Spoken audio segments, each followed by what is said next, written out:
दोस्तों, आज मैं आपके लिए एक बहुत ही अद्भुत कहानी लेकर आया हूँ। यह कहानी एक सिपाही की है जो शहादत के बाद भी पूरी मुस्तैदी के साथ अपना कर्तव्य निभाते आ रहा है।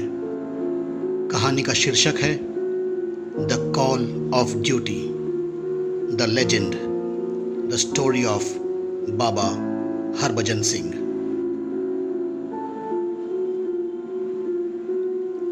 क्या एक देश की सीमा की पहरेदारी एक आत्मा कर सकती है? क्या एक सैनिक शहादत के बाद लौट के आ सकता है? अगर नहीं, तो क्यों उसकी मृत्यु के बाद भी उसे तनख्वाह दी जाती है? क्यों मौत के बाद भी मिला प्रमोशन, छुट्टियां भी मिलती है और फिर रिटायरमेंट भी? एक सैनिक जिसकी मृत्यु 1968 में हो चुकी हो, उसके बावजूद अपने शहादत के बावजूद वह देश की सीमा पर सुरक्षा करता है। वो भारत चीन सीमा पर पहरेदारी करता है। ऐसा सिर्फ आम लोगों की धारणा नहीं है, ये भारतीय सेना का विश्वास है, यह चीन का विश्वास है। अद्भुत, अविश्वसनीय, अकाल्पनीय, जिसकी कोई कल्पना ही नहीं कर सकता है। हम आपको उसी सैनिक हरभजन सिंह की देशभक्ति आत्मा की कहानी सुनाने जा रहे हैं।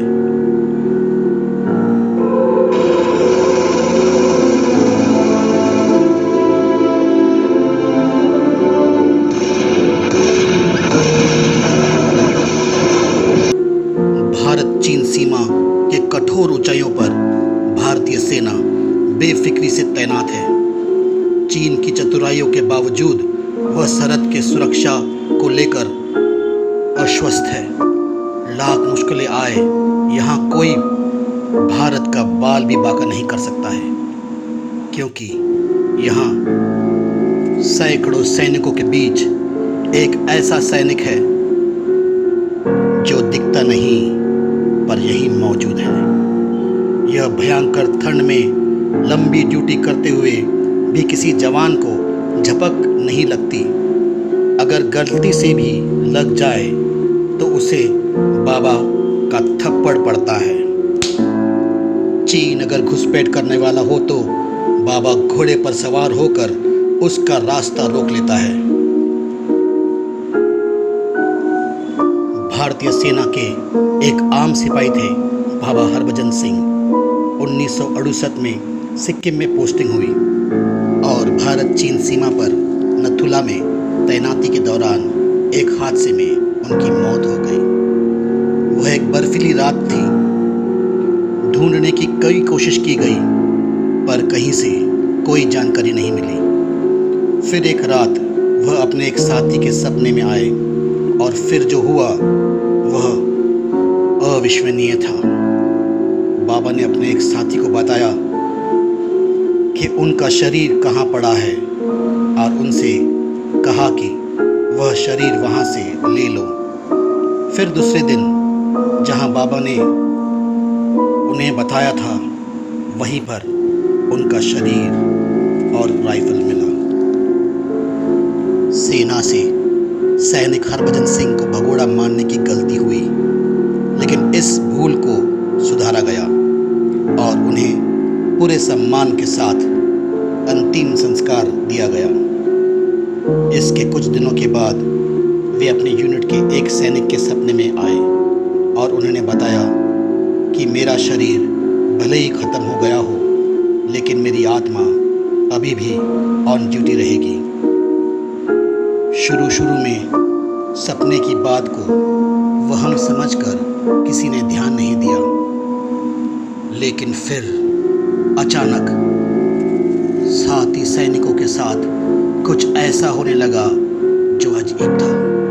मसलन अगर किसी से कोई गलती होने वाली होती है या कोई अनहोनी घटना होने वाली होती तो बाबा हरभजन सिंह पहले ही सपने में आते और उन्हें सावधान कर देते हैं। सैनिकों को हमेशा यह एहसास होता है कि हरभजन सिंह उनके साथ है, ड्यूटी पर तैनात है, सजग पहरेदार की तरह।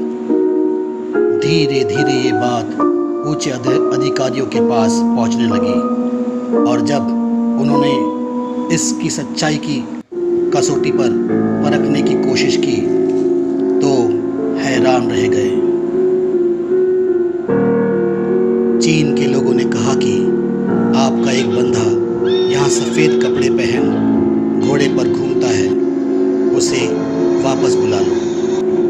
चीनी लोगों ने इस बारे में भारतीय अधिकारियों को पत्र भी लिखा है, जिसके बारे में बाबा ने पहले ही भारतीय अधिकारियों को बता चुके थे। इसके बाद मान लिया गया कि बर्फीली तूफानों के बीच जब सैनिक सीमा की रक्षा कर रहे होते थे तब एक ऐसा सिपाही भी उनके साथ पहरी बन नजर रखता था, क्योंकि वह आत्मा है। हरभजन सिंह सैनिकों के लिए बाबा हरभजन सिंह हो गए थे और उनके नाम का एक बनकर बनाया गया, जो आगे चलकर मंदिर घोषित किया गया है। इसमें बाबा की वर्दी, जूते, उनका बिस्तर और सभी जरूरी सामान रखा गया है। सेना ने भी उन्हें निस्तैद सिपाही का दर्जा दिया और एक सैनिक के लिए नियम होते हैं, वह नियम बाबा हरभजन सिंह पर भी लागू होने लगे, यहाँ तक कि तनख्वाह, छुट्टी से लेकर प्रमोशन तक। बाबा हरभजन सिंह की मंदिर की देखभाल आर्मी करने लगी।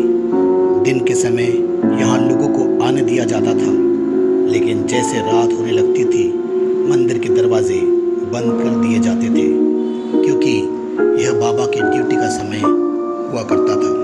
बाबा सुबह ड्यूटी पर जाते थे तो सैनिक उनके बिस्तर पर चद्दर तान कर लगाया करते थे, तकिया लगाया करते थे और साथ में उनके स्नो बूट्स रख दिए जाते थे कि कहीं अगर वो जाना चाहते थे तो उसका इस्तेमाल कर सकते थे।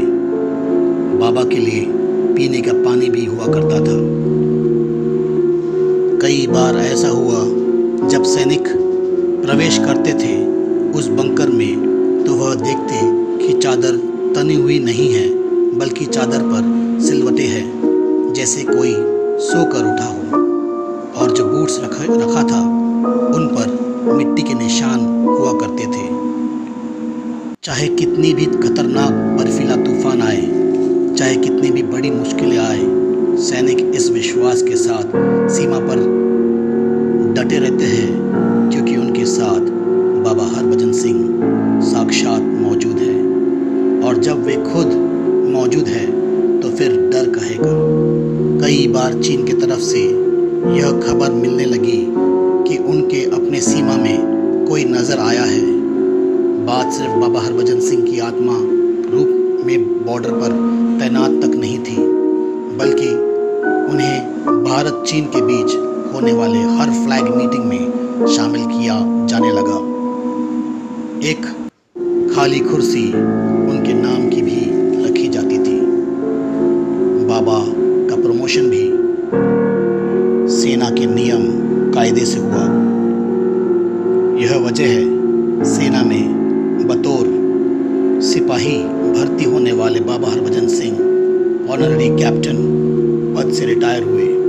नियम के मुताबिक उन्हें 2005 में रिटायर होना चाहिए था, लेकिन ड्यूटी के प्रति उनकी निष्ठा को देखते हुए उनका कार्यकाल 1 साल और बढ़ा दिया गया।